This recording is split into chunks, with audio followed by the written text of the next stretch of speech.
Hi, everyone, and welcome. On today's program, we are joined by Alex Krainer, former hedge fund manager, market analyst, and also, yeah, prolific author. So, yes, welcome back again, Alex. It's always, yeah, great to speak with you. Thank you for having me, Glenn. Good to join you today. Thank you. So, yeah, we're living in interesting time, you can say. That is, yeah, we're seeing this huge shift in world order, which will have, I guess, immense ramifications, both for yeah the political system as well as the international economy. And well, I guess yeah, after the Cold War, we saw this unipolar world order established with one political West, one center of power, with obviously the U.S. now the sorry Europe as the junior partner of the United States. My criticism of this system was always that it would be temporary. That is, yeah, a global hegemon. It becomes expensive. It drains resources from the core to the periphery, both in terms of losing money, but also legitimacy. And also, hegemons have a tendency to get lazy because they don't really need to prioritize. And after a while, we always see that new centers of power will emerge at the periphery, which creates yeah, economic autonomy now from the West to form new economic systems. And the first impulse, which is to try to break these rising powers by weaponizing economic dependence, only convinces them that they need to have more autonomy, that is, their own technologies, industrial supply chains, currencies, banks, commodity exchanges, transportation corridors. You can go on, but I feel that we're kind of living in this point now. And with this failure we're seeing, there seems to be complete panic, at least here in Europe. I was wondering though, if you see it this in a similar way, and well, how do you read the global situation and yeah, broadening it even further? Uh, what's your analysis from what's happening, and what are the options for how governments can, I guess, respond to a world undergoing such dramatic changes? Again, sorry for the wide question. So, Yes, no, that's okay because this is exactly the most relevant question of today, and I think that we are again in the middle of a conflict between two systems of governance, and some say that we are already in a World War III. I think it's more accurate to call it a global total war because it's actually a conflict between the old Eurocentric centers of power against not only the rest of the world, but also against their own populations. And so we see that in among Western powers, we see that in uh, increasingly blatant suppression of democracy. So we're in countries where people support sovereigntist movements, we see that lawfare is being wielded against them to remove those options from them, and we saw that most blatantly in Romania, but also in France. But there is no way to stem this tide. It's almost like King Canute flogging the waves to reverse the tides. It's just not working. Just this weekend, Marine Le Pen held a speech in Paris in front of a very large crowd who were clearly loudly supporting what she was saying, and she was calling for return of France's sovereignty. Uh, we see movements against the war that is being prepared between Europe and Russia. And then in the rest of the world, we see a gathering strength of anti-colonial movements, particularly in Africa. And now we see a reaction against that. And I think that the Western powers have Burkina Faso particularly in their crosshairs, and with the desire of reversing the coup that happened 2 years ago when Ibrahim Traore came to power.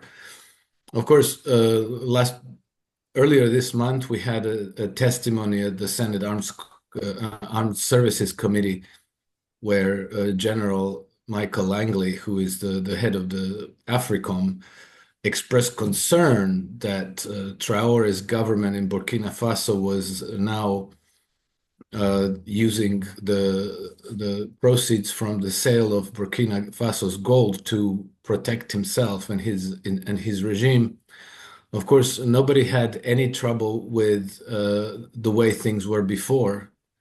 Um, Basically, a neo-colonial relationship between Burkina Faso and the Western powers. I would say France primarily, but there were at least seven British-based mining companies active in Burkina Faso mining gold. And Burkina Faso got very little from that. Burkina Faso has been ranking consistently for decades as the world among the world's poorest country. According to the 1922 Human Development Index report, they were ranking at 184th out of 191 nations, which reflects very low incomes, low literacy, low education, and low life expectancy. So nobody had any problems with that. That system could have continued forever. The country barely has any infrastructure. It's very deindustrialized. 80% of the population depends on subsistence farming. And so they had no benefit from being one of the world's largest exporters of gold. And so now that there's been and not only that, but since about 2010s, the country was increasingly the target of jihadist insurgencies, which, on top of all the misery, made about 10% of the population live as refugees, displaced. So obviously, these coups that have taken place across Saharan Africa, they were a reaction to this. And now we see that, Ibrahim Traore allegedly survived 15 assassination attempts.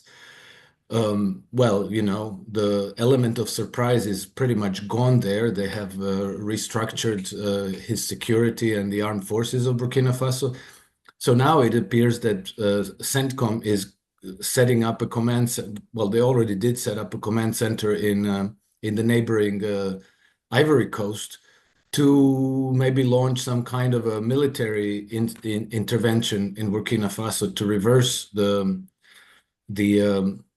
the coup that took place 2 years ago. I think this is extremely relevant event for Africa because it has attracted a lot of attention.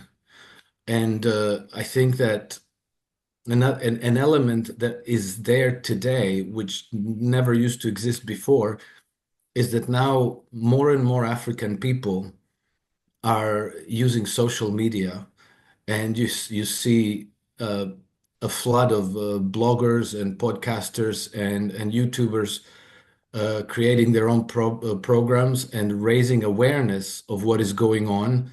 And people are becoming more and more aware of this neo-colonial relationship that has kept African countries in poverty throughout this century or two of colonial dependence. So this is all now being gradually reversed. And in addition to all this, the countries of Africa now have support for their sovereignty from Russia and from China. So there's a much stronger resistance to recolonization than maybe there ever was. So I think it's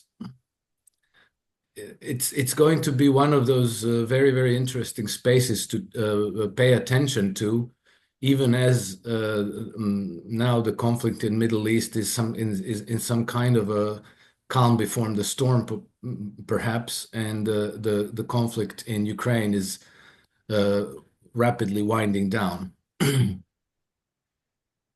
So, so you think Africa will be, well, it could be it has a very rapid growing population. Also, you see that a lot of the fastest growing economies, they're all Africans as well. Of course, it's starting at a very low point. It is interesting though that, yeah, you mentioned the decline of democracy. I think this is what was by the 90s and early 2000s was a golden era because democracy was always they meant the same as being pro-Western. That is, if you you had democracy in Poland, and it always and other countries in Central and Eastern Europe always meant that they would want to rush towards the West, and yeah, again, any referendum in Poland, they would vote for getting closer to the West and away from Russia, of course. So it was always yeah, two sides of the same coin.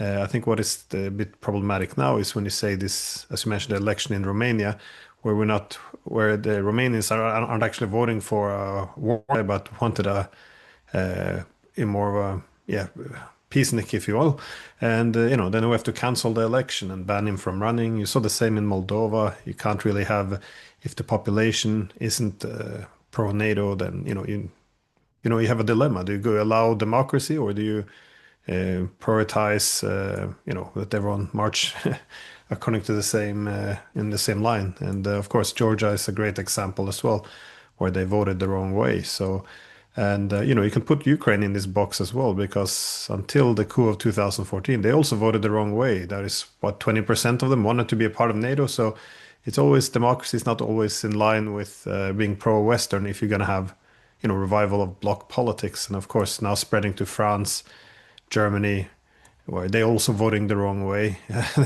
It is becoming problem, um, besides the economics of it, or is it mostly the economics that's pushing the countries into a fight in Africa because it's yeah it's vast amount of resources, is a huge interesting markets, but I remember I was contacted once by some journalist in this country arguing that because the Russians were displacing the French, and they were saying yes, well, maybe temporarily, but France will always represent freedom and democracy, while the Russians and Chinese are seen as imperialist and authoritarian. And I was curious, well, what are you talking about in Africa? I mean, that's the French. They were the main, very brutal imperial power. But nonetheless, Russia, China also have their own economic interest. But do you see it simply being wrestling for influence, or do you see the Africans, as you suggested, getting more agency, being able to, avoid excessive dependence on foreign actors, or how do you see Africa developing in this, I guess, yeah, growing competition between these two economic systems you refer to? Well, I think that ultimately it always boils down to economic. It boils down to the control of resources. And I think that, we have to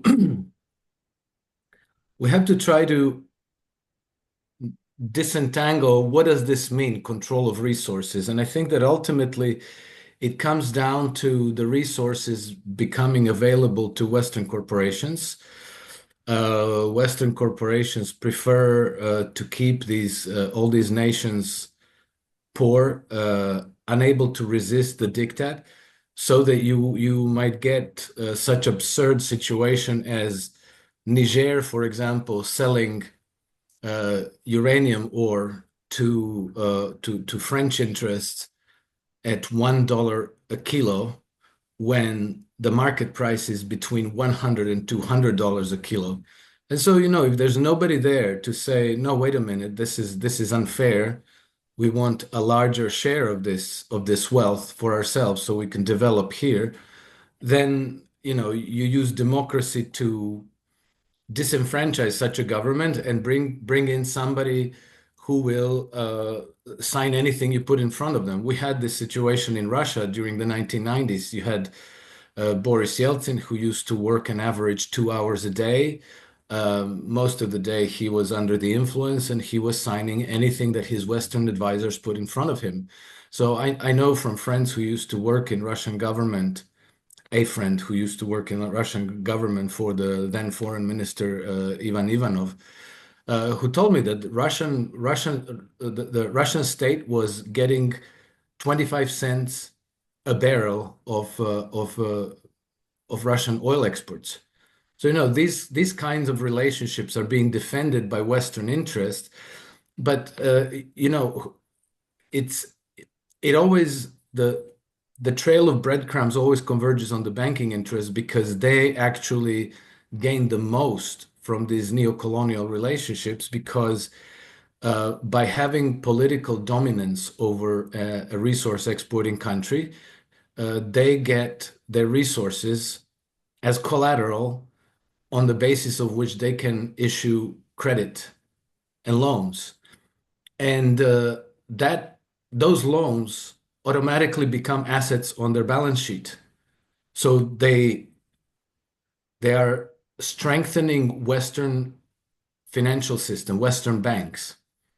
But this is not just third world countries. This is not just the global South. This is basically the governance model that we have everywhere. And I recently came across a very important article by a man named Regan Boychuk, who described how Canada's Alberta oil resource, allegedly 175 billion barrels of it, became the collateral of United States Bank, and then they used that collateral to inflate the housing bubble in the 2000s.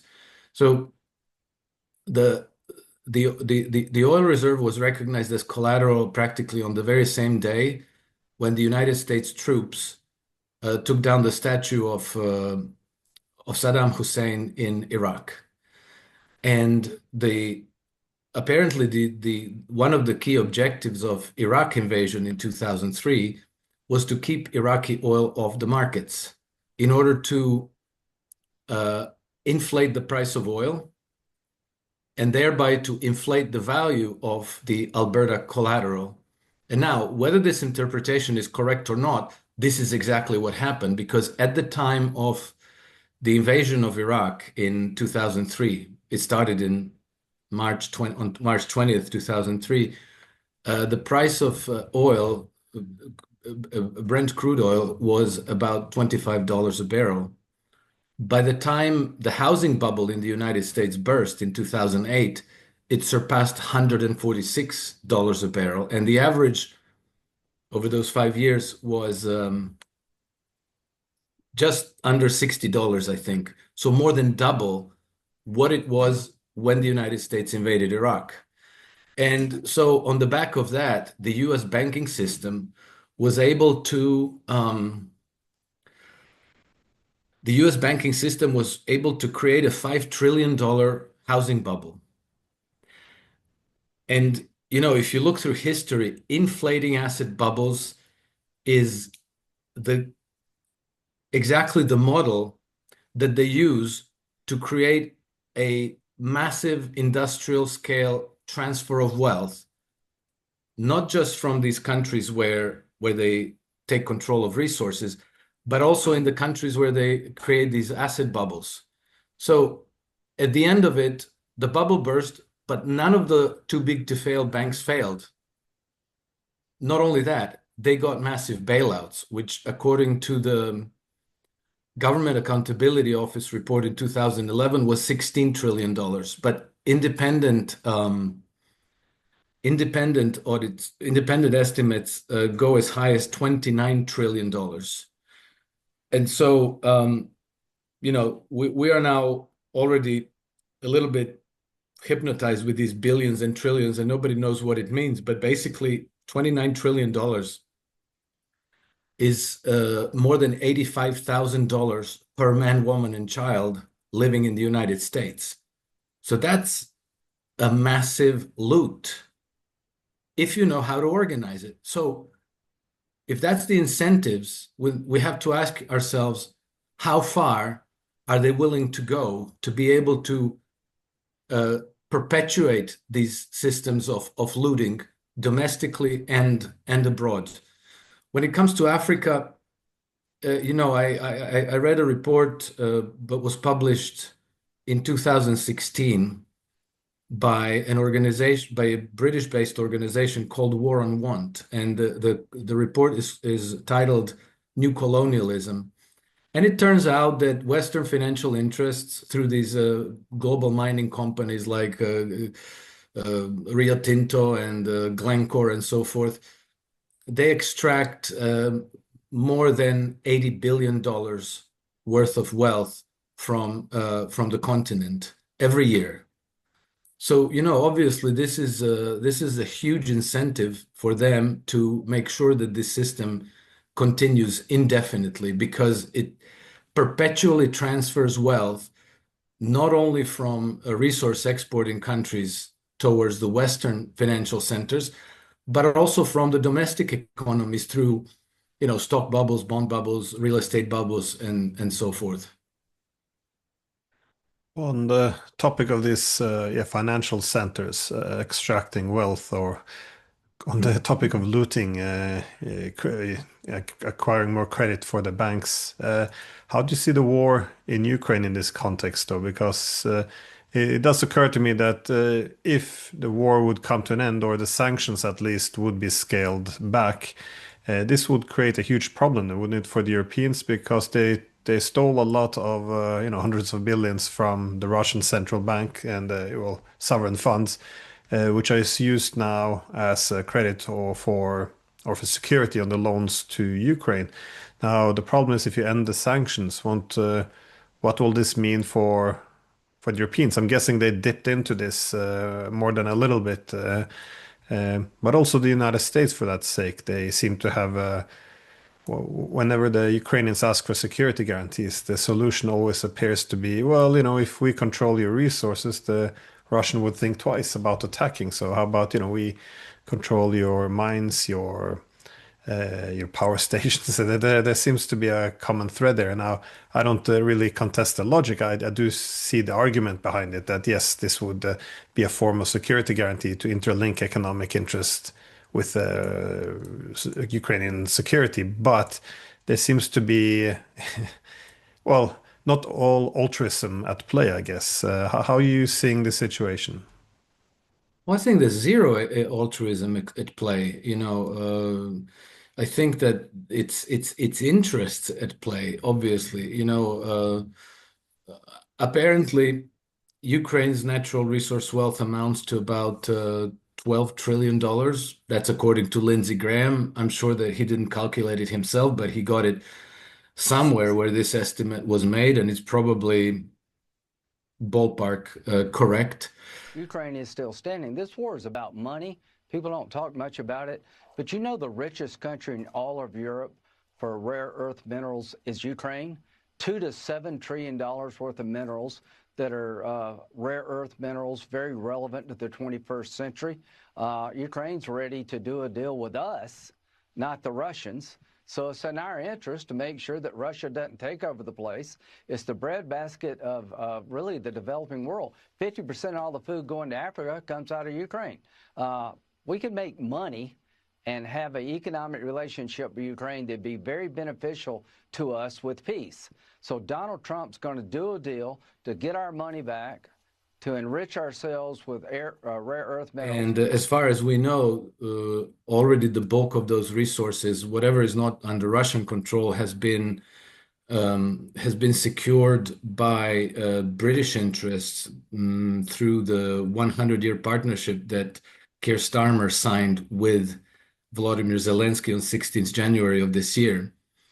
Now, if there's a big problem here, that Volodymyr Zelensky was his presidential mandate has expired, and even though in February this year the Verkhovna Rada voted to extend Zelensky's mandate, the Ukrainian constitution is very clear that presidential mandate cannot be extended for any reason, and the presidential elections cannot be delayed. So what that implies is that if tomorrow a different government takes over in Kiev and realigns with Russia, they would be completely justified to say that Volodymyr Zelensky was no longer legitimately the president of Ukraine when he signed the 100-year partnership with Keir Starmer.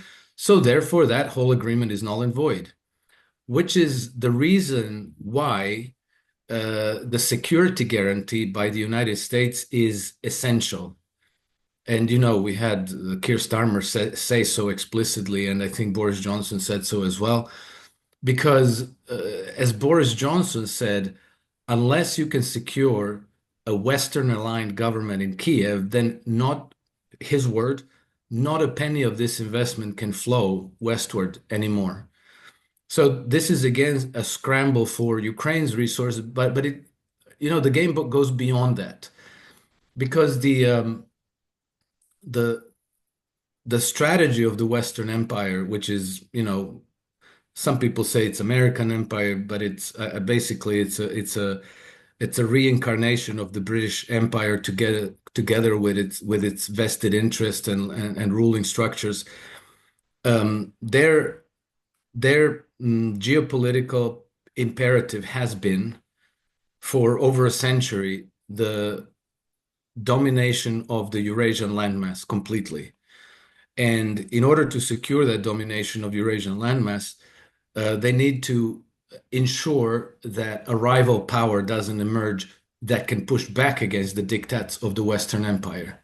So the whole objective of Ukraine war is not just to get Ukraine's resources, but also to weaken Russia enough that they could then stage a regime change of some sort, whether by a coup or a color revolution or something, and then to partition Russia into a number of smaller client republics that would again carry water for the Western Empire. And then I believe that they would also use Russia's military and economic power to turn it against China in the exact same way that they have turned Ukraine's military power against Russia. Because, Russia has one of the strongest militaries in the world, and they have weapons that, the West doesn't have. And so what you would do is if you took control in Moscow because you managed to install some new Boris Yeltsin in the Kremlin, then you would take control of the media, you would start banging the drums against China, you would foment Sinophobia in the same way that they fomented Russophobia in Ukraine. And you would start using Russia's strength to weaken and regime change China. And pronto, you have back your hegemony over the whole Eurasian landmass, because then all the other powers would be unable to resist the West. It's fascinating how this focus on controlling the Eurasian landmass, deriving from Mackinder, how this has really continued throughout the British-American thought. I mean, it's not just in the academic papers and books, but you see it also appearing throughout the entire Cold War, even after the Cold War, in American strategic documents referring to the Eurasian heartland from Halford Mackinder. So I do believe this is central. And what's also fascinating is that Neil Ferguson, he did this interview of American and British military leaders and politicians in March of 2022, just as the Russians had invaded. And he wrote an article in Bloomberg where he said that they were all in agreement. The only acceptable outcome of the war was regime change in Moscow. So no other solution to the war would be accepted. And yet, for some reason, they still deny that they sabotaged the Istanbul peace agreement for this reason. Sorry, I think you were about to say something. No, I was going to say that even as late as 2018 or 2019, under first Trump administration, you had Wes Mitchell, who was the Undersecretary of the State for European and Eurasian Affairs. He took that post after Victoria Nuland. He gave a presentation to the Senate Foreign Relations Committee in which he explicitly said that the most important priority of the government, of the American government, was to preserve and defend our domination of the Eurasian landmass, and that they were closely cooperating with our friend and ally. We're closely cooperating with our friend and ally in the United Kingdom on developing strategies to achieve that. So this is not, Mackinder was more than 100 years ago, but those same priorities, that same geopolitical strategy was simply transferred to the United States when British interests kind of co-opted and infiltrated the American government to continue as the host for the empire to serve its needs through its military and economic and diplomatic strength around the world.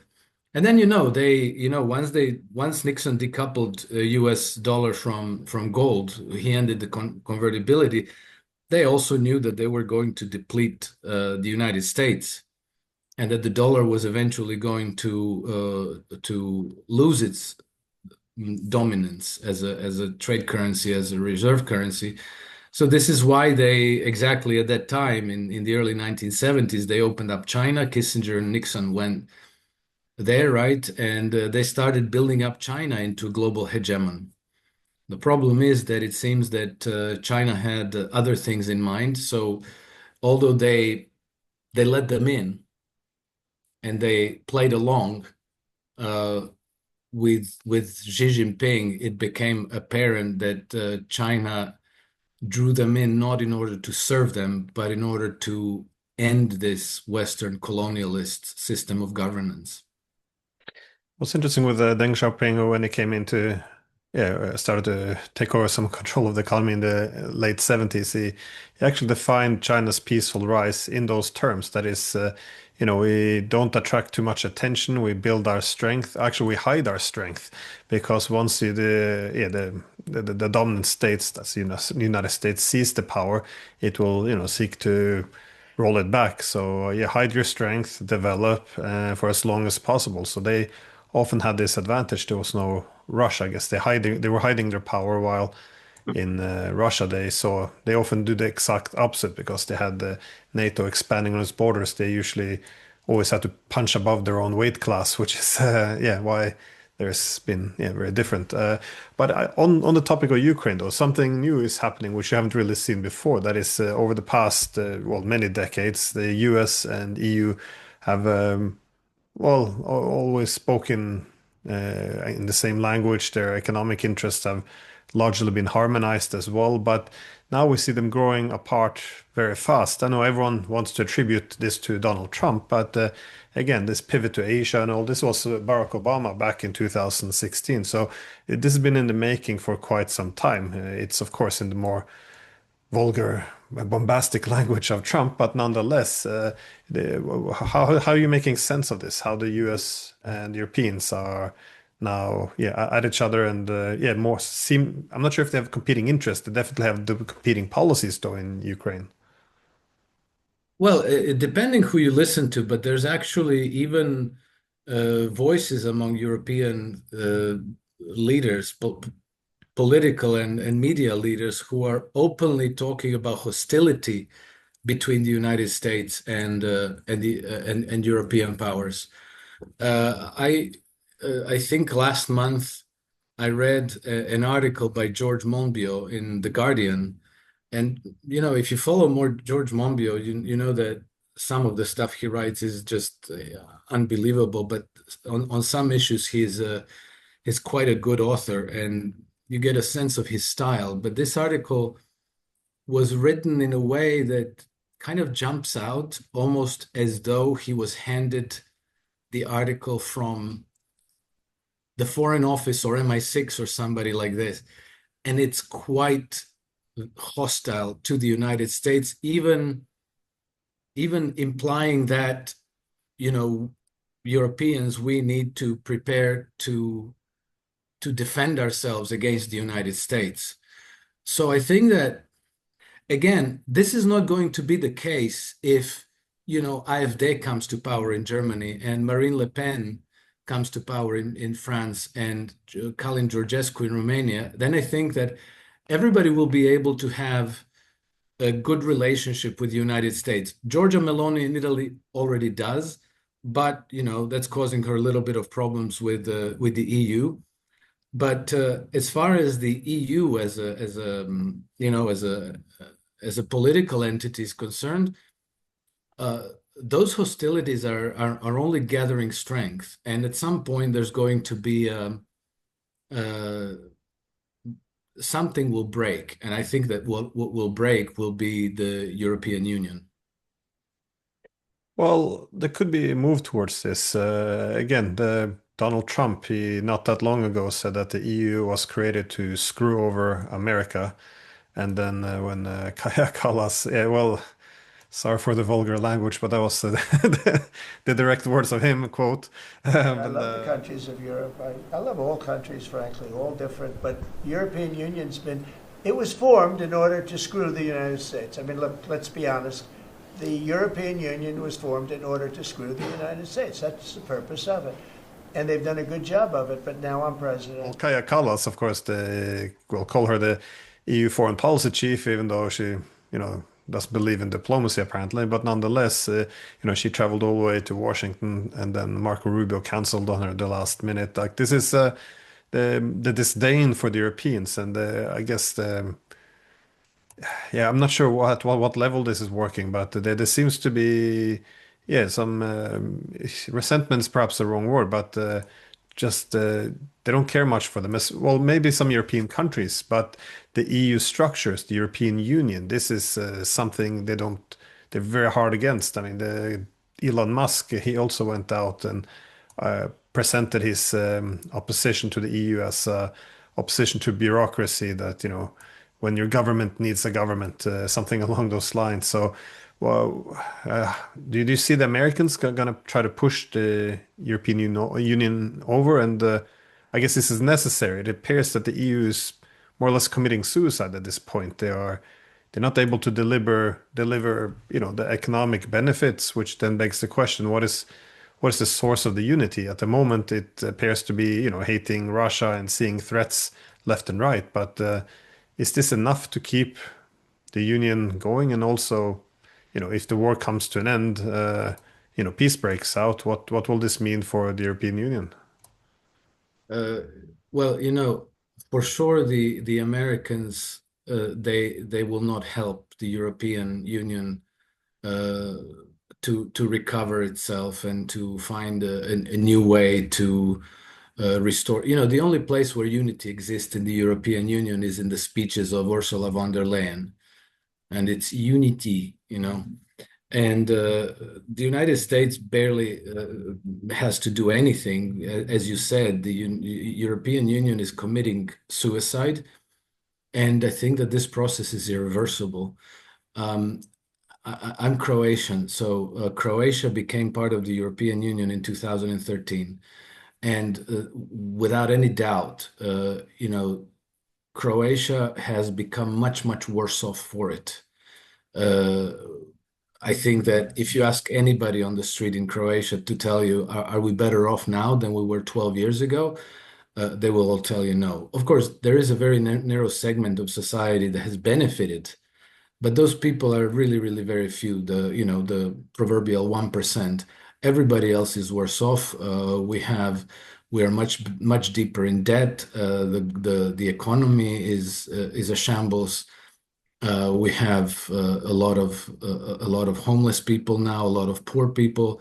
I think something like 65% of Croatian people or more uh, uh, uh, report that they have difficulties making ends meet. So, it has been a profound disappointment. And for Europe as a whole, this is according to Eurostat statistics. 45% of all people living inside of the European Union report having difficulty making ends meet. So the middle class is being eviscerated. We're losing industries. Europe has long lost its competitiveness. It's apart from tourism and luxury goods, there aren't very many thriving industries in the United States, in Europe, especially if you contrast them to the United States or China. Uh, and now even this illusion of democracy and human rights is falling away as the continent moves strongly in favor of censorship and of radically limiting democratic choices of the people. As soon as somebody emerges who is not interested in going to war against Russia, they try to keep him off the ballot, or they reverse the the results of elections. They cancel them. Well, over the weekend we had large protests in France where people were basically saying no to war against Russia. You had um, placards reading, "We will not die for Ukraine. My children are not going to fight for Ukraine." And you had thousands of French flags, not a single EU flag. So, this tide has turned. And I think that the European Union is probably going to disappear in a similar way as the Soviet Union did. It's the slow erosion will accelerate until at one point there's going to be some kind of a equivalent of the Belaveja Accords, where people simply say like, okay, this makes no sense. We sign it. Soviet Union is no more, and I think that something similar is going to happen with the European Union. We can't predict when exactly this could take place, but I think probably the sooner the better. From my perspective, the EU made some economic sense in terms of the as a geoeconomic bloc. That is, you have all these countries using collective bargaining power to create more asymmetrical interdependence. That is, if you have an EU bloc versus Moldova, obviously the EU can dictate their trade deals, and also they can extract political concessions from this economic asymmetrical interdependence. That is, if you want to deal with the bloc, politically you have to do A, B, C. So this was, they called the EU a regulatory power. I think this is also where this came from. But the whole thing was premised on the idea of being able to deliver tangible economic goods, benefits to member states. But again, this decision, and I do consider a decision to go to war with Russia, because in 2014, everyone knew that this Russians saw this as an existential threat. They knew the Ukrainians didn't want NATO then, and they knew it would trigger a war. But they went ahead anyway. So I just yeah, like given now the war with the world's largest nuclear power, given that this is on the books now, and we're gonna cut ourselves off from the Russians, which is it's very hard to see how the Europeans can diversify now with China. But of course, this beyond the problems of going to war with Russia, we also have I guess, well, I would consider it some economic mismanagement, such as the Green New Deal. It feels to me that we burned down our old house before we built a new one. Now, I get the market logic that is, if energy is too cheap, then there's no incentives for, these green technologies to replace all the windmills. But again, you can't, if you sabotage the price of energy as the lifeblood of your industry, the whole house of cards comes falling down. I don't understand. Is if it's possible to recover, or do you see any way to reverse any of this? Because we appear to try the coercive way, that is, break China's technological rise. We try to break Russia. None of this seems to work. We have deep economic mismanagement. The EU is not really delivering. The Americans are trying to do some massive reset at their peers. I could be wrong on this one. I'm not sure how to interpret some of the last movements from Washington, but overall, the common thing appears to be to reset the economy a bit and restore Western dominance. But I think we're just digging a deeper hole. But do you see any ways this could be reversed? This decline and I guess eventual death of the EU? Well, I think that you would have to radically restructure European economy and Europe's banking system, which is probably the last thing that they want to do, because ultimately I think that the European Union has been forming around the priorities of the European banking system, so that it benefits them. We have very compelling cases. If you read Richard Werner, who explains how Germany became the world's leading exporting superpower. And it has been able to achieve this because it had a very diversified banking system, where most of the German banks, I don't know, 3,000 of them, were actually small and regional banks, who 70% of which were non-profit institutions, which funded small and medium-sized enterprise on very favorable terms. including with 100-year loans.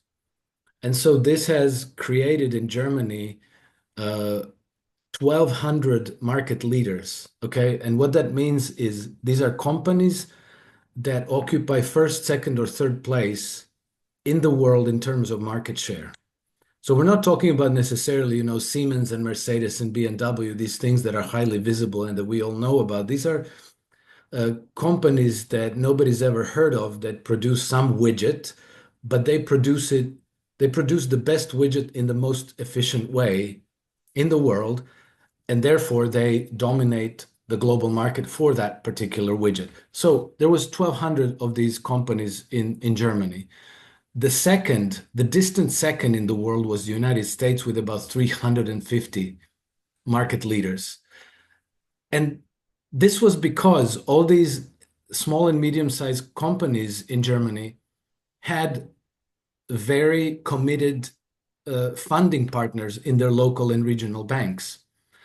And, today the ECB is deliberately culling small and regional banks across Europe. And I think that in the last few years, they destroyed about 6,000 of them. I think they want to do exactly what they've done in the UK and in Japan, where, like in the UK now, I think that something like 90% of all deposits are with the large, the big five banks. In Japan, they managed to bring that to about three dominant banks. Well, these behemoth banks, they don't fund small and medium-sized enterprises, or they fund them at extortionate rates that are unfeasible and make them uncompetitive. What they do is they finance global mega corporations, like ABB and GE and Halliburton's and LVMH's of this world and so forth. And in any economy in the world, the small and medium-sized enterprise is the segment that creates by far the most employment, something like 70% to 80% of all jobs. And they are also the engine of innovation and competitive advantage. And you're deliberately destroying that. So you would have to completely reverse the whole development strategy of the European Union. What you're getting instead is the Soviet system, only even worse, because take this net zero policy, for example. They've invested billions upon billions of euros on solar panels. And now the next thing is they want to dim the sun. It doesn't make any sense. It's actually insane, but they have these policy priorities that are incoherent one with the other.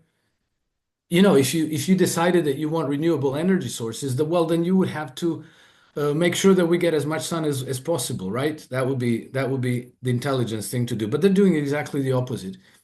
So I think there's no writing the trajectory of this ship. I think it already struck the iceberg and it's already sinking. And there's no willingness and there's no ability to change course.